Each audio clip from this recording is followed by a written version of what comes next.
Hello friends, എല്ലാവർക്കും നമസ്കാരം. നിങ്ങളെവരും കാത്തിരിക്കുന്ന രേവതിയുടെയും സച്ചിയുടെയും ഇന്നത്തെ വിശേഷത്തിലേക്ക് എല്ലാ കൂട്ടുകാർക്കും സ്വാഗതം. എല്ലാവർക്കും നല്ലൊരു ദിവസം ആശംസിച്ചുകൊണ്ട് തന്നെ നമുക്ക് ഇന്നത്തെ വിശേഷത്തിലേക്ക് കടന്നാലോ. തുടങ്ങുമ്പോൾ തന്നെ കാണിക്കുന്നത് പോലീസുകാരെയാണ്. അങ്ങനെ പോലീസുകാർ വേറെ ഒന്നിനുമല്ല, നമ്മുടെ സച്ചിനെ എന്ന് അന്വേഷിച്ചിറങ്ങാൻ തുടങ്ങുകയാണ്. സച്ചിനെ അന്വേഷിച്ചിറങ്ങുന്നത് സച്ചി കുറ്റവാളിയായിട്ടൊന്നുമല്ല. ആ പോലീസുകാരൻ പറയുന്നുണ്ട്, അയാളെ പോയൊന്ന് അന്വേഷിച്ച് എന്തിനാണ് ഇയാളെ അടിച്ചതെന്നൊക്കെ ഒന്ന് തിരക്കണമല്ലോ. അപ്പം അതുകൊണ്ടൊക്കെ തന്നെയാണ് ഇപ്പം ഒരു കോൺസ്റ്റബിളെ പറഞ്ഞ് CI ഏൽപ്പിക്കുകയാണ്. കോൺസ്റ്റബിളിനെയാണോ SIനെയാണോ, SIനെ പറഞ്ഞാന്ന് തോന്നുന്നു CI ഏൽപ്പിക്കുന്നത്. അങ്ങനെ ആ ഒരു സീൻ കഴിഞ്ഞ് പിന്നെ കാണിക്കുന്ന സീൻ എന്ന് പറഞ്ഞിട്ടുണ്ട്, വിവാഹശേഷം എല്ലാവരും വീട്ടിലേക്ക് വന്ന് കയറുകയാണ് കേട്ടോ. വിവാഹശേഷം എന്ന് പറഞ്ഞാൽ നമ്മുടെ സച്ചിയുടെ വീട്ടിലേക്ക് എല്ലാവരും കൂടെ വരികയാണ്. അങ്ങനെ കാറ് വരുന്നു, 2 കാറുണ്ട്. ശ്രീകാന്ത് മുമ്പിൽ ബൈക്കുമായിട്ട് വരുന്നു. കാറിൽ നിന്ന് വന്ന് നമ്മുടെ രേവതി ഇറങ്ങുന്നു. രേവതി കൈ പിടിച്ച് തന്നെയാണ് ശ്രുതിനെയും കൊണ്ട് ഇറക്കുന്നത് കേട്ടോ. അങ്ങനെ രേവതി ഇറങ്ങി കഴിയുന്നു, ബാക്കി എല്ലാവരും ഇറങ്ങി. അപ്പോൾ അച്ഛമ്മ പറഞ്ഞു, എടി ചന്ദ്ര, നീ ഒരു കാര്യം ചെയ്യും, പെട്ടെന്ന് പോയി ആരതി എടുത്തോണ്ട് വാ. ഇതൊക്കെ നേരത്തെ ചെയ്യേണ്ട കാര്യമാണ്. സത്യത്തിൽ ചെക്കൻ്റെ അമ്മ ഇവിടെ ഞങ്ങൾ വരുമ്പോൾ കാണേണ്ടതാ. നീ അവിടെ നിന്ന് കല്യാണ മണ്ഡപത്തിൽ നിന്ന് നേരത്തെ വരണമായിരുന്നു എന്നൊക്കെ ഇങ്ങനെ പറഞ്ഞു. അപ്പം ഏതായാലും ഞാൻ ആരതി എടുക്കാൻ പോട്ടെ എന്ന് പറഞ്ഞുകൊണ്ട് നമ്മുടെ ചന്ദ്ര വേഗം പെരക്കകത്ത് കയറിപ്പോയി. ആരതി എടുക്കാൻ പോയ സമയം കൊണ്ട് സച്ചി പറഞ്ഞു, അതെ ഞാൻ പോകുക, എനിക്ക് ഓട്ടം ഉണ്ട്. ജോലി ചെയ്താലേ എൻ്റെ കയ്യിൽ കാശ് വരത്തുള്ളൂ, അല്ലാതെ ഇവൻ്റെ ചടങ്ങ് നോക്കിയിരുന്നാലേ എൻ്റെ കയ്യിൽ കാശൊന്നും വരാൻ പോകുന്നില്ല. അതുകൊണ്ട് ഞാൻ പോകാൻ പോവാന്ന് പറഞ്ഞപ്പം രവീന്ദ്രൻ പറഞ്ഞു, എടാ നീ വീട്ടിലെ ചടങ്ങൊന്ന് കഴിഞ്ഞതിന് ശേഷം നീ എവിടെ വേണമെങ്കിലും പൊക്കോ. അതുവരെ നീ കുറച്ചു നേരം മിണ്ടാതെ ഇവിടെ ഒന്ന് നിൽക്ക്. നീ പോണെന്ന് കിടന്ന് നിർബന്ധം കൂട്ടാതെ നീ പൊക്കോ. പറഞ്ഞല്ലോ ആരതിയൊക്കെ ഒഴിഞ്ഞൊന്ന് അകത്ത് കയറ്റട്ടെ, മധുരം കൊടുക്കുന്ന ചടങ്ങൊക്കെ ഉണ്ടല്ലോ എന്നിങ്ങനെ പറഞ്ഞു. ഏതായാലും ഇതേ സമയം നമ്മുടെ ശ്രുതിയുടെ ടെൻഷൻ കണ്ടിട്ട് രവീന്ദ്രൻ ചോദിച്ചു, അല്ല എന്തു പറ്റി മോൾ ആരെയും നോക്കുന്നത്? കുറെ നേരം ആയല്ലോ, ആരെങ്കിലും വരാനുണ്ടോ? ഒന്നുമില്ല അച്ഛാ, ഞാൻ വീടും പരിസരവും ഒക്കെ നോക്കിയതാ, ഇനി ഇവിടെയാണല്ലോ കഴിയേണ്ടത്. അപ്പം നമ്മുടെ ശ്രുതി പറഞ്ഞു, അതെ ശ്രുതിക്ക് ഞാൻ എല്ലാം ചുറ്റിക്കറങ്ങി കാണിച്ച് തരാം എന്ന് പറഞ്ഞപ്പോഴത്തേക്ക് സച്ചി പറഞ്ഞു, പിന്നെ കാശ്മീരല്ലേ, ഇവിടെ മൊത്തം ചുറ്റി നടന്നങ്ങോട്ട് കാണിച്ചു കൊടുക്കാമെന്ന് പറഞ്ഞപ്പോൾ രവീന്ദ്രൻ പറഞ്ഞു, എൻ്റെ പൊന്നു സച്ചി, നീ ഒന്നും മിണ്ടാതിരിക്കുന്നുണ്ടോ എന്ന് ചോദിച്ചു. ഇതേ സമയം നമ്മുടെ ചന്ദ്ര ആരതിയൊക്കെ ഒഴിഞ്ഞു കയറ്റാൻ വേണ്ടി ആരതിയും അതുപോലെ തന്നെ നിലവിളക്കും ഒക്കെ ആയിട്ട് ഇങ്ങ് വരികയാണ്. ഇത് കണ്ടു കഴിഞ്ഞപ്പോഴത്തേക്കും നമ്മുടെ ശ്രുതിക്കൊക്കെ ഒരുപാട് സന്തോഷം. ശ്രുതിയുടെ കണ്ണ് നിറയുന്നത് പോലെ ഉണ്ട് കേട്ടോ. കാരണം ശ്രുതി ആഗ്രഹിച്ചതായിരുന്നു, ഒരിക്കലും നടക്കുന്ന പ്രതീക്ഷിച്ച കാര്യമല്ലല്ലോ. അങ്ങനെ നമ്മുടെ ചന്ദ്ര, വാ മക്കളെ കയറി വന്നേ, ഞാൻ ആരതി ഒഴിയട്ടെ എന്ന് പറഞ്ഞു. അപ്പോഴത്തേക്കുമാണ് അച്ചമ്മ, ചന്ദ്ര നിക്ക്, ആരതി തട്ട് രേവതിയുടെ കൈ കൊടുക്ക്. നീ അല്ല ആരതി ഒഴിയേണ്ടത്. ഞാനല്ലേ? എന്തിനാ ഞാൻ ഇവളുടെ കൈ കൊടുക്കേണ്ടത്? അതെ, വീട്ടിൽ ആദ്യം വന്ന് കയറിയ മരുമകൾ ആരാ? അത് രേവതിയല്ലേ? അതുകൊണ്ട് ആദ്യം രേവതിയുടെ കയ്യിലാണ് കൊടുക്കേണ്ടത്. മുറ തെറ്റിക്കുമെന്നും വേണ്ട, നീ കൊടുക്കാൻ പറഞ്ഞു. എന്നിട്ട് അച്ഛമ്മ പറഞ്ഞു, മോളെ രേവതി ആരതി തട്ട് മേടിക്കാൻ പറഞ്ഞു. അപ്പോൾ സച്ചിനെ ഒന്ന് നോക്കി രേവതി. അപ്പോൾ സച്ചി പറഞ്ഞു, അച്ഛമ്മ പറഞ്ഞു കേട്ടില്ലേ, രേവതി നീ മേടിച്ചോ, ആരതി തട്ട് മേടിക്കാൻ പറഞ്ഞു. അങ്ങനെ നമ്മുടെ രേവതി ആരതി തട്ട് മേടിച്ചു. മനസ്സുള്ള നമ്മുടെ ചന്ദ്ര അതങ്ങ് കൊടുക്കുന്നുണ്ട് കേട്ടോ. കാണണം, മുഖമൊക്കെ ഇങ്ങനെ വീർത്ത് കെട്ടി ഇരിക്കുകയാണ്. അങ്ങനെ നമ്മുടെ അച്ഛമ്മ പറഞ്ഞു, ഒരു കാര്യം ചെയ്യ് ചന്ദ്രേ, നീയും കൂടെ ചേർന്ന് ആരതി ഒഴിഞ്ഞോ. അല്ല അമ്മയല്ലേ പറഞ്ഞത് ഇവൾ ആരതി ഒഴിയേണ്ടതെന്ന്, പിന്നെ എന്തിനാ ഞാൻ ഇനിയിപ്പോൾ ചേരുന്നത്? അവൾ ഒഴിയണം. ഏതായാലും നിന്നോട് ചേരണ്ടെന്നൊന്നും പറഞ്ഞില്ലല്ലോ. നീ ചെല്ല്, നീ ചേർന്ന് നിന്ന് ആരതി ഒഴിയ. അല്ല ഇനിയിപ്പം നിനക്ക് കുറച്ചിലുണ്ടോ ഇവളുടെ കൂടെ നിന്ന് ആരതി എടുക്കാൻ? നിന്നോടാ പറഞ്ഞത് ആരതി തട്ടി പിടിക്കാൻ എന്നിങ്ങനെ പറഞ്ഞു. അപ്പോൾ നമ്മുടെ രവീന്ദ്രനും പറഞ്ഞു, ചന്ദ്ര അമ്മ പറഞ്ഞത് കേട്ടില്ലേ, നീ ആരതി തട്ടി പിടിക്കടി, ഒഴിയടി എന്ന് പറഞ്ഞു. അങ്ങനെ നമ്മുടെ ചന്ദ്രയും ചെന്നു. ചന്ദ്രയും രേവതിയും കൂടി ഇങ്ങനെ ആരതി ഒഴിഞ്ഞു കേട്ടോ. ഏതായാലും ആരതിയൊക്കെ ഒഴിഞ്ഞ് അകത്തെ കൈ പിടിച്ച് കയറ്റുകയാണ്. ആരതി ഒഴിഞ്ഞു കഴിഞ്ഞപ്പോഴത്തേക്ക് നമ്മുടെ ചന്ദ്ര പറഞ്ഞു, എടി രേവതി കൊണ്ടുപോയി അവിടെ തട്ട് എന്നിങ്ങനെ പറഞ്ഞു. അപ്പോൾ അച്ഛമ്മ പറഞ്ഞു, അതേ മോളെവിടെ നിന്നേ, രേവതി ഇപ്പം പോകണ്ട. അല്ല എല്ലാത്തിനും വാശി പിടിക്കുന്നല്ലേ, അത് ആ ചന്ദ്രയുടെ കയ്യിലും കൊടുക്കും മോളെ, അവളെ കൊണ്ടുപോയി അത് തട്ടിക്കോളും. അവളുടെ വേലക്കാരിയാണോ എന്ന് വെച്ചിട്ടുണ്ട് രേവതി എന്ന് പറഞ്ഞ ആ ചന്ദ്രയല്ല രേവതി നമ്മുടെ ചന്ദ്രയുടെ കൈ തട്ടും കൊടുത്തു. തട്ടേതായാലും കൊണ്ടുവന്ന് മുറ്റത്തങ്ങാണ്ട് തട്ടി. അപ്പോഴത്തേക്കും നമ്മുടെ ചന്ദ്രയുടെ മുഖം പോകുന്ന പോക്ക് കാണണോട്ടോ. ഭാമയും ഉണ്ട് കൂടെ. ഭാമയാകെ കൂട്ടായിട്ട് നമ്മുടെ ചന്ദ്രയ്ക്ക് ഉള്ളത്. ഏതായാലും കൈ പിടിച്ച് അകത്ത് കയറ്റാൻ പറഞ്ഞു. അങ്ങനെ 2 പേരും കൂടെ കൈ പിടിച്ച് അകത്ത് കയറി. സന്തോഷത്തോടു കൂടി തന്നെയാണ് നമ്മുടെ ശ്രുതി ഉള്ളത്. വേറൊന്നുമല്ല, ഒട്ടും പ്രതീക്ഷിച്ചിട്ടില്ല. അതുകൊണ്ട് മീരയുടെ മുഖത്ത് നോക്കി വലിയ സന്തോഷത്തോടു കൂടി തന്നെ ചെറിയൊരു ആനന്ദക്കണ്ണീരൊക്കെ വന്നിട്ടാണ് നമ്മുടെ ശ്രുതി അകത്തേക്ക് കയറി ചെല്ലുന്നത്. ഇവരകത്തേക്ക് കയറി പോയപ്പോഴത്തേക്കും നമ്മുടെ ഭാമയും ചന്ദ്രയും വെളിയിൽ മുറ്റത്ത് നിൽക്കുകയാണ്. അങ്ങനെ നമ്മുടെ ചന്ദ്ര പറയുക, കണ്ടല്ലോ അമ്മയുടെ സ്വഭാവം, എന്നെ അപമാനിക്കണം, അത് മാത്രം അമ്മയുടെ ലക്ഷ്യം, അതും രേവതിയുടെ മുന്നിൽ വെച്ച്. ഇതാ എപ്പോഴും നടക്കുന്നത്. എൻ്റെ പൊന്നു ചന്ദ്ര, അത് നീ വിട്. 2 ദിവസം കഴിഞ്ഞാൽ അമ്മ അങ്ങ് പോവില്ലേ? നിനക്ക് അതുവരെ ക്ഷമിക്കത്തില്ലേ? അത് കഴിഞ്ഞിട്ടുണ്ടെങ്കിൽ നിനക്കല്ലേ ഇവിടെ കാര്യം. അവര് പോട്ടെ, അവര് പോയി കഴിഞ്ഞിട്ട് വേണം എനിക്ക് ഇവിടെ ഒന്ന് മാറ്റിമറിക്കാൻ. ആ പൂ കെട്ടുന്നവളൊക്കെ വെച്ചിട്ടുണ്ട് ഞാൻ. അവളെന്റെ കാൽ ചോട്ടി വരുമെന്ന് പറഞ്ഞു. ഏതായാലും ഇതേ സമയം നമ്മുടെ ശ്രുതിയും കൂടെ അകത്തേക്ക് കയറി വന്നിങ്ങനെ നിൽക്കുകയാണ്.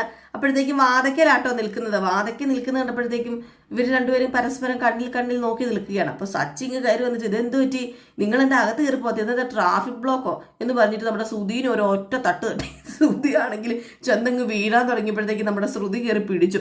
അപ്പോഴത്തേക്ക് രവീന്ദ്രൻ പറഞ്ഞു, എന്തുവാടാ ഈ കാണിക്കുന്നത്? എടാ നീ എന്തിനാടാ ഇങ്ങനെയൊക്കെ ചെയ്യുന്നതെന്ന് ചോദിച്ചപ്പോഴത്തേക്കും നമ്മുടെ ശ്രുതിയും പറഞ്ഞു, ഇവൻ എന്തിനാ എന്നെ തട്ടുന്നത്? എടാ എന്തിനാടാ എന്നെ തള്ളി മാറ്റുന്നത്? നീ എന്തിനാ എന്നെ തള്ളിയിടാൻ നോക്കുന്നത് എന്ന് പറഞ്ഞപ്പോ പിന്നെ ഒന്ന് തള്ളിയപ്പോഴത്തേക്കും എന്തിനാടാ നീ അങ്ങോട്ട് വീഴാൻ പോയത്? അതെ ശരീരത്തിന് ഉറപ്പ് വേണം, ഉറപ്പുണ്ടെങ്കിൽ വീഴൂല. ഇത് കണ്ടോ എൻ്റെ ശരീരം, മസിൽ കണ്ടോ, നീ നോക്ക എന്നൊക്കെ പറഞ്ഞു. ഏതായാലും ഇത് കഴിഞ്ഞപ്പോഴത്തേക്കും നമ്മുടെ സച്ചി അങ്ങ് മാറി നിൽക്കുകയാണ്. അപ്പോഴത്തേക്കും ശ്രുതി പെട്ടെന്ന്, അല്ല ശ്രുതി നിനക്കെന്തെങ്കിലും പറ്റിയോ എന്ന് ചോദിച്ചപ്പോഴത്തേക്കും ഇല്ല ശ്രുതി എനിക്കൊന്നും പറ്റിയില്ല എന്ന് പറഞ്ഞു. അപ്പൊ ചന്ദ്ര കയറി വന്നിട്ട് ഇതെന്താ എല്ലാവരും കൂടെ നോക്കി നിൽക്കുന്നത്, ചടങ്ങിനുള്ള പാലും പഴം എടുത്തോണ്ട് വാ രേവതി എന്ന് പറഞ്ഞു. അപ്പോഴത്തേക്കും നമ്മുടെ രേവതി പോകാൻ തുടങ്ങിയപ്പോഴത്തേക്കും ചന്ദ്ര പറഞ്ഞു, അതെ ഒന്ന് നിന്നേ, പാല് ചൂടാക്കിയിട്ട് അതിൽ ബദാം പൗഡർ ഇടണം. അതമ്മേ ബദാം പൗഡർ തീർന്നു പോയി. എങ്കിൽ പിന്നെ ഒരു കാര്യം ചെയ്യ് രേവതി, നീ കുറച്ച് ബ്ലീച്ചിങ് പൗഡർ എടുത്തിട്ടോളാൻ നമ്മുടെ സച്ചി പറഞ്ഞപ്പോഴത്തേക്കും അച്ഛൻ പറഞ്ഞു, എൻ്റെ പൊന്നു സച്ചി നീ ഒന്ന് മിണ്ടാതിരിക്കടാന്ന് പറഞ്ഞു. ഏതായാലും നമ്മുടെ അച്ഛമ്മ പറഞ്ഞു, അതെ 2 പേരെയും പൂജാമുറി കൊണ്ടുപോയിട്ട് വിളക്ക് തൊഴിക്കണം. എല്ലാം നിന്നോട് എടുത്തെടുത്ത് പറയേണ്ട കാര്യമുണ്ടോ ചന്ദ്ര? ഇതൊക്കെ നിനക്ക് അറിഞ്ഞ് ചെയ്തുകൂടെ എന്ന് പറഞ്ഞു. ഈ സമയം നമ്മുടെ രേവതി പാലെടുക്കാൻ വേണ്ടി പോയിട്ടോ. അങ്ങനെ ശ്രുതിയും കൂടെ പൂജാമുറി ചെന്നു. പിന്നെ നമ്മുടെ ചന്ദ്രനെ ശ്രുതിനെയാണ് കാണിക്കുന്നത്. അങ്ങനെ ചന്ദ്ര പറഞ്ഞു, അതെ നീ വിളക്ക് വെക്കുന്ന നേരവേ ഈ വീട് മുഴുവനും പ്രകാശിക്കണം, അതാ വേണ്ടത്. അപ്പൊ സച്ചി പറഞ്ഞു, അതിനൊരു ഐഡിയ ഉണ്ട്. ഒരു വൈക്കോല് കുറച്ച് കൊണ്ടുവന്ന് ഇവിടെ ഇട്ട് കത്തിച്ചാല് വീട് മുഴുവൻ പ്രകാശിക്കും. അല്ലേ അച്ഛാ, ശരിയല്ലേ ഞാൻ പറയുന്നത്? എടാ സച്ചി നിന്നോട് ഞാൻ പറഞ്ഞു എന്ന് പറഞ്ഞപ്പം ഞാനൊന്നും പറയുന്നില്ലേ, ഞാനൊരു കാര്യം പറഞ്ഞതേ ഉള്ളൂ. പിന്നെ ഇവിടെ പ്രകാശിക്കണമെങ്കിൽ പിന്നെ അതേ ഉള്ളൂ ഒരു വഴി എന്ന് പറഞ്ഞു. അത് കഴിഞ്ഞപ്പോഴത്തേക്ക് നമ്മുടെ ചന്ദ്ര പറഞ്ഞു, മോളെ നീ ഈ വീട്ടിൽ വന്ന നേരം ഉണ്ടല്ലോ, ഈ വീട്ടിലെ കെട്ടതെല്ലാം പുറത്തു പോയി തൊലയണം. അപ്പൊ സച്ചി വീണ്ടും പറഞ്ഞു, അപ്പം നിങ്ങൾ വീട് വിട്ട് പോകാൻ പോകണോന്ന് ചോദിച്ചു. അപ്പൊ അച്ഛമ്മ പറഞ്ഞു, എടാ സച്ചി നിർത്തടാ, നല്ലൊരു സമയത്ത് നീ ഇങ്ങനെയൊന്നും സംസാരിക്കരുതേ. ചന്ദ്രേ നീ കൂടുതൽ ഡയലോഗ് ഒന്നും ഇറക്കണ്ട, അവരെ അനുഗ്രഹിച്ച് നീ ഒരു കാര്യം ചെയ്യ്, വിളക്ക് കൊളുത്താൻ പറയാൻ പറഞ്ഞു. അങ്ങനെ നമ്മുടെ ശ്രുതി വിളക്ക് കൊളുത്തിയ ശേഷം നമ്മുടെ ശ്രുതി മനസ്സിൽ ഇങ്ങനെ പ്രാർത്ഥിക്കുക, എൻ്റെ ഈശ്വര വിവാഹം എങ്ങനെയെങ്കിലും കഴിഞ്ഞു, എനിക്ക് ഇപ്പോഴും പേടിയാ, ഇത്രയും വരെ നീ എന്നെ കാത്തു, ഇനി അങ്ങോട്ടേക്ക് നീ എന്നെ കാക്കണം, എന്നെ അനുഗ്രഹിക്കണം, എന്നെ ഒരിക്കലും ഇവര് പിടിക്കാൻ ഇടയാകരുത് എന്ന രീതിയിലൊക്കെ ഇങ്ങനെ പ്രാർത്ഥിക്കുകയാണ്. ഏതായാലും പ്രാർത്ഥിച്ചൊക്കെ കഴിഞ്ഞപ്പോഴത്തേക്കും പിന്നെ ഉള്ളത് മധുരം കൊടുത്തക്കൽ ചടങ്ങാണല്ലോ. അപ്പൊ രേവതി അടുക്കളയിൽ പോയി ഇങ്ങനെ പാലൊക്കെ വെച്ചിട്ട് വന്ന് ഇവരെ ഇങ്ങനെ നോക്കി നിൽക്കുകയായിരുന്നു. അപ്പോഴത്തേക്ക് ചന്ദ്രൻ നോക്കിയപ്പോഴത്തേക്കും പ്രാർത്ഥിക്കുന്നതൊക്കെ നോക്കിയാണല്ലോ നമ്മുടെ രേവതി നിൽക്കുന്നത്. അപ്പൊ ചന്ദ്രൻ പറഞ്ഞു, ഇടി നിന്നോടല്ലടി പറഞ്ഞ അടുക്കളയിൽ പോയി പാലും പഴവും എടുത്തോണ്ട് വരാന്, നീ ഇവിടെ നിൽക്കുവാണോ ചെയ്യേണ്ടത് എന്ന് ചോദിച്ചപ്പോഴത്തേക്കും നമ്മുടെ രേവതി പേടിച്ചു. അപ്പൊ സച്ചു പറഞ്ഞു, ആജ്ഞാപിക്കരുത് കേട്ടോ, നിങ്ങൾ കൂടുതൽ ആജ്ഞാപിച്ച പാലും പഴവും വെളിയിൽ കിടക്കുന്നു പറഞ്ഞു. അപ്പോഴത്തേക്ക് നമ്മുടെ രേവതി അവിടെ നിൽക്കുകയാണല്ലോ. സച്ചി പറഞ്ഞു, എടാ സച്ചി നീ മിണ്ടാതിരിക്കടാ, നീ ഒരു കാര്യം ചെയ്യ്, നിനക്ക് സമയം തരാം, ഏതായാലും ഇപ്പൊ വന്നു കയറിയതല്ലേ ഉള്ളൂ, നീ ഇതുപോലെ ഡയലോഗ് അടിച്ച് നീ എല്ലാവരുടെയും മുമ്പിൽ വെച്ച് ചന്ദ്രനെ അങ്ങ് അടിച്ച് ആക്ഷേപിച്ച് കളയല്ലേ സച്ചി, മോളെ ഒരു കാര്യം ചെയ്യും മോളെ, നീ പോയി പാലെടുത്തോണ്ട് വാ എന്നിങ്ങനെ പറഞ്ഞു. ഏതായാലും നമ്മുടെ രേവതി ഇത് കേട്ട് കഴിഞ്ഞപ്പോഴത്തേക്ക് പാലെടുക്കാൻ പോയി. ഇതേ സമയം വീണ്ടും കാണിക്കുന്നത് നമ്മുടെ ശ്രുതിനെയാണ്. ശ്രുതി ടെൻഷൻ അടിച്ച് ഇങ്ങനെ വെളിയിലൊക്കെ ഇങ്ങനെ പതറി നോക്കുന്നുണ്ട് കേട്ടോ. കാരണം വേറൊന്നുമല്ല, ഇനി നവീൻ അങ്ങനെ ഏതെങ്കിലും വഴി വരുമോന്ന് അറിയാനാ. അപ്പം നമ്മുടെ ചന്ദ്ര, മോളെ ശ്രുതി എന്താ നിനക്കൊരു ടെൻഷൻ, നീ എന്തിനാ ഇങ്ങനെ ടെൻഷൻ അടിക്കണത്, എന്തോ നിനക്ക് പറ്റിയില്ലോ? ഒന്നുമില്ല ആൻറ്റി, എനിക്കൊന്നുമില്ല. അല്ല എന്തോ ഉണ്ട്, നന്നായിട്ട് വിയർക്കുന്നുണ്ട് മോള്. അതെ നല്ല ചൂടുണ്ട്, അതാ ഞാൻ വിയർക്കുന്നത്. രേവതി നീ ഒരു കാര്യം ചെയ്യുക, ആ ഫാനിന്റെ സ്പീഡ് കൂട്ടാൻ ചന്ദ്ര പറഞ്ഞു. ഏതായാലും നമ്മുടെ രേവതി ഫാനിന്റെ സ്പീഡ് കൂട്ടാൻ പോയി. ഏതായാലും ഒത്തിരി സ്പീഡൊന്നുമില്ല ഫാനിന്, അത്യാവശ്യം സ്പീഡ് മാത്രമേ ഉള്ളൂ. അപ്പൊ അത്യാവശ്യം സ്പീഡ് കൂട്ടി. അപ്പോഴത്തേക്കും നമ്മുടെ ചന്ദ്ര പറഞ്ഞു, എന്തൊരു സ്പീഡാടി ഇത്, ഇത്രയും സ്പീഡൊന്നും വേണ്ട. അപ്പോഴത്തേക്ക് നമ്മുടെ സച്ചി പറഞ്ഞു, ഓഹോ നിങ്ങൾക്ക് സ്പീഡ് വെക്കണമെങ്കിലേ നിങ്ങളൊരു കാര്യം ചെയ്യുക, നിങ്ങൾ പോയി വെക്കാൻ പറഞ്ഞു.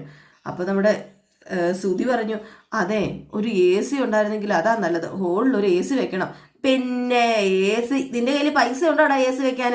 പിന്നെ AC വെക്കാൻ വന്നിരിക്കുന്നവൻ 5 പൈസ അവൻ്റെ കയ്യിലെടുക്കാനില്ല, എന്നിട്ടാ അവൻ AC വെക്കുന്നത് എന്ന് പറയുമ്പോഴത്തേക്കും നമ്മുടെ ചന്ദ്ര പറഞ്ഞു, നിങ്ങളൊന്നും മിണ്ടാതിരിക്കുന്നുണ്ടോ, ഇനി തുടങ്ങി വീണ്ടും അടി എന്നിങ്ങനെ പറഞ്ഞു. ഏതായാലും ഇത് കഴിഞ്ഞപ്പോഴത്തേക്കും പാലും പഴമൊക്കെ ആയിട്ട് രേവതി വന്നായിരുന്നു. അങ്ങനെ പാലും പഴമൊക്കെ അങ്ങോട്ടും ഇങ്ങോട്ടും കൊടുക്കുകയാണ് മധുരം. പാല് കുടിച്ചുകൊണ്ടിരുന്നപ്പോഴത്തേക്ക് ചന്ദ്ര പറഞ്ഞു, കുറച്ച് കുടിച്ചിട്ട് ബാക്കി ശ്രുതിക്ക് കൊടുക്കും മോനെ എന്ന് പറഞ്ഞപ്പോഴത്തേക്ക് സച്ചി പറഞ്ഞു, പിന്നെ അവന് മറ്റുള്ളവർക്ക് കൊടുത്ത് ശീലമുണ്ടോ, അവൻ കിട്ടിയത് മൊത്തം എടുത്തോണ്ട് ഓടൂല്ലോ, അതാണല്ലോ എൻ്റെ ഏട്ടൻ്റെ ശീലം എന്നിങ്ങനെ പറഞ്ഞു. അപ്പൊ ശ്രുതി പറഞ്ഞു, അച്ഛാ ഒന്ന് അച്ഛാ സച്ചിയോട് മിണ്ടാതിരിക്കാന്. അപ്പോഴത്തേക്ക് രവീന്ദ്രൻ പറഞ്ഞു, സച്ചി പറഞ്ഞപ്പോഴത്തേക്കും സച്ചി ആയിക്കോട്ടെ അച്ഛാ ഞാൻ ഇനി മിണ്ടുന്നില്ലേ എന്നും പറഞ്ഞ് നമ്മുടെ സച്ചി അങ്ങനെ ബാക്കി പാല് നമ്മുടെ ശ്രുതിക്കും കൊടുത്തു. ശ്രുതി അങ്ങനെ ബാക്കി പാല് കുടിക്കാൻ തുടങ്ങുകയാണ്. അപ്പം ശ്രുതി ബാക്കി പാല് കുടിച്ചു കഴിയുമ്പോഴത്തേക്കും ശ്രുതിക്ക് പല പല ഓർമ്മകൾ വരികയാണ് കേട്ടോ. കാരണം വേറൊന്നുമല്ല, ഒരു പ്രാവശ്യം വിവാഹം കഴിഞ്ഞ് ഏതൊരു പെണ്ണിനും ആ ഒരു സമയമാകുമ്പോഴത്തേക്കും ആ ഒരു ആദ്യത്തെ കല്യാണത്തിന്റെ ഇതൊന്നും ഓർമ്മ വരുമല്ലോ. അപ്പൊ ആ സംഭവങ്ങൾ ഇങ്ങനെ മനസ്സിലൂടെ കടന്നു പോകുന്നത് കൊണ്ട് തന്നെ വല്ലാത്തൊരു കുറ്റബോധമോ എന്തൊക്കെയോ നമ്മുടെ ശ്രുതിക്ക് തോന്നുന്നുണ്ട്.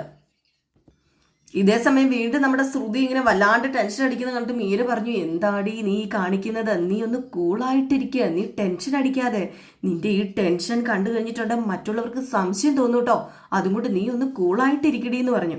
അപ്പോഴത്തേക്കും നമ്മുടെ സച്ചി ചോദിച്ചു, എന്തു പറ്റി കൂട്ടുകാരിയോട് ഒരു സ്വകാര്യം പറയുന്നത്, അല്ല എന്താ എന്തോ ഉണ്ടല്ലോ എന്ന് പറഞ്ഞപ്പോഴത്തേക്ക് ചന്ദ്ര പറഞ്ഞു, അവർക്ക് അങ്ങനെ പലതും പറയാനുണ്ടാകും, നിനക്കെന്താ സച്ചി അതിന്?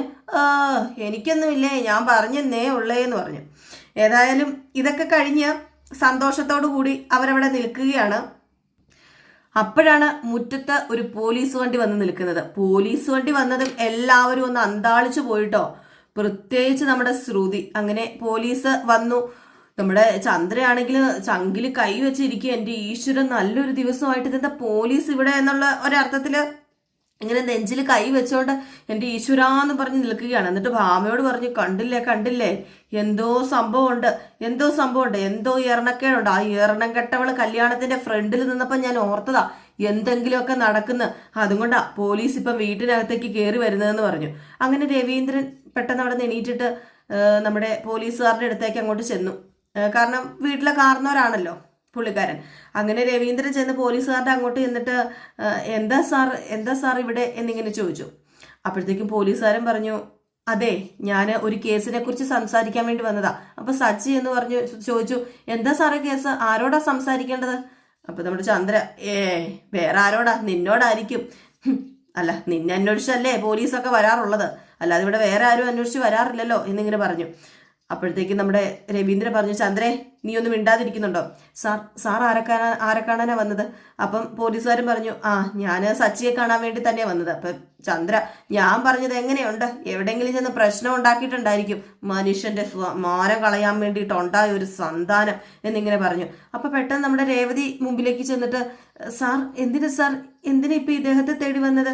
ഇദ്ദേഹം ഒരു പ്രശ്നം ഉണ്ടാക്കിയിട്ടില്ലല്ലോ, ഒരു തെറ്റും ചെയ്തിട്ടില്ലല്ലോ. വേണ്ട രേവതി, ഞാൻ സംസാരിക്കാം, നീ അവിടെ നിൽക്കാൻ പറഞ്ഞിട്ട് സച്ചി പറഞ്ഞു, അതെ സാർ ഞാനാ സച്ചി, എന്താ സാർ വിഷയം? അതെ നിങ്ങൾ കാർ ഡ്രൈവർ അല്ലേ? അതെ സാർ അതെ. പുറത്ത് നിർത്തിയിട്ടേക്കുന്ന കാർ നിങ്ങളല്ലേ ഓടിക്കുന്നത്? അതെ സാർ അതെ ഞാനാണ് ഓടിക്കുന്നത്. അതൊരു ഫിനാൻഷ്യലിന്റെ കാറായിരുന്നു, ഞാൻ വാടകയ്ക്കാണ് ഓടിക്കുന്നത്, എൻ്റെ സ്വന്തം കാർ വർക്ക്ഷോപ്പിലുള്ളത്. സാറിനെ പോലെ ഉള്ളൊരു പോലീസുകാരൻ എനിക്കൊരു ചെറിയ പണി തന്നതാ. അതെ ഞാനൊരു കാര്യം ചോദിക്കട്ടെ സച്ചി, നിന്റെ കാറില് ഇന്ന് രാവിലെ ഒരാൾ കയറിയില്ലേ? അയ്യോ ഒരാളല്ല, കുറെ പേര് കയറി സാർ ആരെക്കുറിച്ചാ പറയുന്നത് എനിക്ക് മനസ്സിലാവുന്നില്ല. ഇയാള് എന്ന് പറഞ്ഞ ആ ഫോട്ടോ അങ്ങ് എടുത്ത് കാണിച്ചു കേട്ടോ. ആ ഫോട്ടോ കണ്ടപ്പോഴത്തേക്കും നമ്മുടെ ശ്രുതി സത്യം പറഞ്ഞാൽ ഞെട്ടിപ്പോയി എന്ന് വേണം പറയാന്. കാരണം ശ്രുതിക്ക് അറിയാലോ അത് നവീനാണെന്ന്. അങ്ങനെ ശ്രുതി ഇങ്ങനെ ഞെട്ടി വരച്ച് നിൽക്കുകയാണ് ആ ഫോട്ടോ കണ്ടത്. പേടിയെന്ന് പറഞ്ഞാൽ വല്ലാണ്ട് പേടിച്ചു പോയി. അങ്ങനെ പോലീസുകാരൻ പറഞ്ഞത് ഇയാളെ അറിയുമെന്നാണ് ഞാൻ ചോദിച്ചതെന്ന് പറഞ്ഞു. അപ്പൊ സച്ചി പറഞ്ഞു അറിയാം സാറെന്ന് പറഞ്ഞു. ഇത് കേട്ടത് നമ്മുടെ ശ്രുതി ഒന്നും കൂടി ഒന്ന് ഞെട്ടി. എങ്ങനെ നവീനും സച്ചിയും തമ്മിലുള്ള ബന്ധം ഉണ്ടായി എന്ന ഒരു ഇത് തോന്നൂല്ലോ. അങ്ങനെ നമ്മുടെ സച്ചി പറഞ്ഞു, ഇന്ന് രാവിലെ എൻ്റെ കാറിൽ യാത്ര ചെയ്തായിരുന്നു സാറേ, ഒരു വൃത്തികെട്ടവനെ, ഒരു തെമ്മാടി. അല്ല അയാൾ നിങ്ങൾ തമ്മിൽ എന്തെങ്കിലും പ്രശ്നമുണ്ടോ? അയാൾ കാണുമ്പോൾ തന്നെ നല്ല ഡീസൻ്റാ, പക്ഷേ എന്താന്ന് അറിയാമോ സാറേ, കാറിൽ കയറിയ ഉടനെ അവൻ ആരെയോ ഫോൺ ചെയ്തു. ഒരു പെണ്ണിനെ കുറിച്ചാണ് സംസാരിച്ചുകൊണ്ടിരുന്നത്. അവളെക്കുറിച്ച് വളരെ മോശമായിട്ടാണ് സംസാരിച്ചുകൊണ്ടിരുന്നത്. അവളെ കൊല്ലുവെന്നോ അവളെ എന്തോ വിൽക്കാൻ കൊണ്ടുപോകുവാണെന്നോ ഒരു ആൾക്കും കേട്ടിരിക്കാൻ പറ്റില്ല. അതുപോലെ വൃത്തികെട്ട സംസാരം അയാൾ സംസാരിച്ചുകൊണ്ടിരുന്നതെന്ന് പറഞ്ഞു. ഇത് കേട്ട് കഴിഞ്ഞപ്പോഴത്തേക്ക് നമ്മുടെ ശ്രുതിയും മീരയും വീണ്ടും കൂടി ഒന്ന് ഞെട്ടി നിൽക്കുകയാണ് കേട്ടോ. കാരണം വേറൊന്നുമല്ല, ഇതെല്ലാം നമ്മുടെ ശ്രുതിനെ കുറിച്ചാണല്ലോ പറയുന്നത്. പിന്നെ നമ്മുടെ സച്ചി പറയുന്നതാണ് കാണിക്കുന്നത്. അങ്ങനെ സച്ചി പറഞ്ഞു, അവൻ പറഞ്ഞതിൽ പലതും അമ്മയും എൻ്റെ അതായത് സ്ത്രീകളുടെയൊക്കെ മുമ്പിൽ വെച്ച് പറയാൻ പറ്റുന്ന കാര്യമല്ല. അതുപോലെയാണ് അയാൾ സംസാരിച്ചത്. പിന്നെ കസ്റ്റമർ അല്ലേന്ന് കരുതി ഞാൻ കുറെ ക്ഷമിച്ചു സാറേ. പക്ഷെ ഞാൻ കുറെ കഴിഞ്ഞപ്പം ക്ഷമ നശിച്ചെൻ്റെ. അപ്പോഴത്തേക്ക് ഞാൻ കാറിൽ നിന്ന് വെളിയിൽ ഇറക്കിയിട്ട് 4 എണ്ണം കൊടുത്തു സാറേ. സഹിക്കാൻ പറ്റാത്ത വാക്കുകളാ ആ പെണ്ണിനെ കുറിച്ച് അവൻ പറഞ്ഞത്. അത് കേട്ടുകൊണ്ട് ഒരിക്കലും ഒരു പുരുഷനും അത് കേട്ട് നിൽക്കില്ല. ഒരിക്കലും കുടുംബത്തിൽ പറഞ്ഞ പുരുഷന്മാരത് കേട്ട് നിൽക്കില്ല സാറേ. അവനൊരിക്കലും പറയാൻ പാടില്ല ഇനി ആ വാക്ക്. ഞാൻ നല്ലത് കൊടുത്തു കഴിഞ്ഞപ്പോഴത്തേക്കും അവൻ ഓടി. അപ്പം എൻ്റെ അച്ഛൻ്റെ കോള് വന്നു. അതുകൊണ്ട് ഞാൻ കോൾ എടുത്തു. അപ്പം അവൻ രക്ഷപ്പെട്ട് കാണുന്ന ഞാൻ ഓർത്തത്. അപ്പോഴത്തേക്ക് ശ്രുതി പറഞ്ഞു, നിനക്ക് എന്താണ് അവൻ ഏതെങ്കിലും ഒരു പെണ്ണിനെ കുറിച്ച് പറഞ്ഞെന്ന് പറഞ്ഞുകൊണ്ട് നീ കാരണം പോലീസ് വീട്ടിൽ വന്നു. നല്ലൊരു ദിവസമായിട്ട്. എടാ, ഏതൊരു പെണ്ണിനെ കുറിച്ചും അങ്ങനെ പറഞ്ഞു കഴിഞ്ഞിട്ടുണ്ടെങ്കിൽ നീ സഹിക്കുവോടാ? നമ്മുടെ വീട്ടിലെ പെണ്ണുങ്ങളെ പറഞ്ഞാൽ സഹിക്കുവോ? നീ സഹിക്കുവോ? എനിക്ക് എല്ലാ പെണ്ണുങ്ങളും നമ്മുടെ വീട്ടിലെ പെണ്ണുങ്ങൾ പോലെ തന്നെയാ. എനിക്ക് ഇഷ്ടമല്ല അങ്ങനെയൊക്കെ പറയുന്നതൊന്നും. അതുകൊണ്ട് ആ രീതിയിൽ നോക്കുകയാണെങ്കിൽ ഇവരെന്ത് ശിക്ഷ തന്നാലും അത് ഞാൻ സ്വീകരിക്കാൻ തയ്യാറാന്ന് പറഞ്ഞു. അപ്പം ചന്ദ്ര പറഞ്ഞു, ഏതോ ഒരുത്തനെ തല്ലിയിട്ട് വന്നിട്ട് അവൻ ന്യായം പറഞ്ഞിരുന്നത് കേട്ടില്ലേ? സാറുമാർ എന്തിനാ വന്നത്? ഇവനെ അറസ്റ്റ് ചെയ്യാനല്ലേ? സമയം കളയണ്ട, ഇവനെ അറസ്റ്റ് ചെയ്ത് കൊണ്ടൊക്കോ, അല്ലെങ്കിൽ ഇവനെ കൊണ്ട് യാതൊരു പ്രയോജനവും ഇല്ല എന്ന് പറഞ്ഞപ്പോൾ രേവതി പറഞ്ഞു, അയ്യോ സാറേ, അതിന് മാത്രം എൻ്റെ ഭർത്താവ് എന്താ തെറ്റ് ചെയ്തത്? ഒരു തെറ്റും ചെയ്തിട്ടില്ലല്ലോ എന്ന് പറഞ്ഞു. പെട്ടെന്ന് അച്ഛമ്മയും പറഞ്ഞു, അതേല്ലോ, എൻ്റെ മോനൊരു തെറ്റും ചെയ്തിട്ടില്ലല്ലോ, പിന്നെ എന്തിനാ എൻ്റെ മോനെ അറസ്റ്റ് ചെയ്യണം? അല്ല സാറേ, ഇവനെ അറസ്റ്റ് ചെയ്യാൻ വന്നാണോ സാറ്? അയ്യോ, ഞങ്ങൾ അറസ്റ്റ് ചെയ്യാനൊന്നും വന്നതല്ല, കാര്യങ്ങൾ ഒന്ന് അന്വേഷിക്കണം, അതിനുവേണ്ടി മാത്രം ഞങ്ങൾ ഇങ്ങോട്ട് വന്നത്, അല്ലാതെ ഒരിക്കലും അറസ്റ്റും കാര്യങ്ങളുമായിട്ട് ബന്ധപ്പെട്ട് വന്നതല്ല. അല്ല സച്ചി, നിങ്ങൾ ഇതിനു മുമ്പ് അയാളെ കണ്ടിട്ടുണ്ടോ എന്ന് പോലീസുകാരൻ ചോദിച്ചപ്പോൾ, ഇല്ല സാറേ, ഞാൻ ഇന്ന് ആദ്യമായിട്ടാണ് കാണുന്നത്. അല്ല, അയാൾ ഏതോ ഒരു പെണ്ണിനെ കുറിച്ച് മോശമായിട്ട് സംസാരിച്ചു എന്ന് പറഞ്ഞല്ലോ, അത് ഏത് പെണ്ണിനെ കുറിച്ചാണെന്ന് അറിയാമോ? അല്ല, ആ പെണ്ണിന്റെ ഡീറ്റെയിൽസ് എന്തെങ്കിലും തനിക്കറിയാമോ എന്നിങ്ങനെ സച്ചിയോട് ചോദിക്കുകയാണ്. സച്ചി പറഞ്ഞു, അയ്യോ അറിയില്ല സാറേ, എനിക്ക് ഏത് പെണ്ണാണെന്നൊന്നും അറിയില്ല എന്ന് പറഞ്ഞു. ഏതായാലും ഇതേ സമയം നമ്മുടെ ശ്രുതി വീണ്ടും പേടിച്ച് ഞെട്ടി വിറച്ച് വിളറി വെളുത്ത് നിൽക്കുകയാണ്. അപ്പോഴത്തേക്ക് നമ്മുടെ സച്ചി പറഞ്ഞു, സാറേ, അവൻ പറഞ്ഞത് വെച്ച് നോക്കുമ്പോൾ എനിക്ക് തോന്നുന്നത് എന്ന് പറഞ്ഞപ്പോഴത്തേക്കും വീണ്ടും ശ്രുതി പേടിച്ചു പോയി. ഇനിയിപ്പോൾ സച്ചിക്ക് തന്നെക്കുറിച്ച് വല്ലതും അറിയാമോ? ഇനി ശ്രുതിയാണ് അതെന്ന് സച്ചിക്ക് അറിയാമോ എന്നുള്ള രീതിയിൽ നമ്മുടെ ശ്രുതി പേടിച്ചു പോയിട്ടോ. അങ്ങനെ ശ്രുതി പേടിച്ച് നിൽക്കുന്നത് കാണിച്ചിട്ടാണ് ഇന്നത്തെ വിശേഷം അവസാനിക്കുന്നത്. അപ്പോൾ എല്ലാവരും കാത്തിരിക്കുക, അടിപൊളി വിശേഷങ്ങൾ തന്നെയാണ് വരാനിരിക്കുന്നത്. മിസ് ചെയ്ത് കളയരുത്. എല്ലാ വിശേഷങ്ങളും കാണുക. നിങ്ങളുടെ സ്നേഹത്തിനും സപ്പോർട്ടിനും ഒരുപാട് നന്ദിയുണ്ട്. വീണ്ടും നിങ്ങളുടെ സ്നേഹവും സപ്പോർട്ടും ഒക്കെ പ്രതീക്ഷിച്ചുകൊണ്ട് നിർത്തുന്നു. അപ്പോൾ നമുക്ക് അടുത്തൊരു അടിപൊളി വീഡിയോ ആയിട്ട് വരാം. അതുവരെ എൻ്റെ എല്ലാ കൂട്ടുകാർക്കും ടാറ്റാ, ബൈ ബൈ.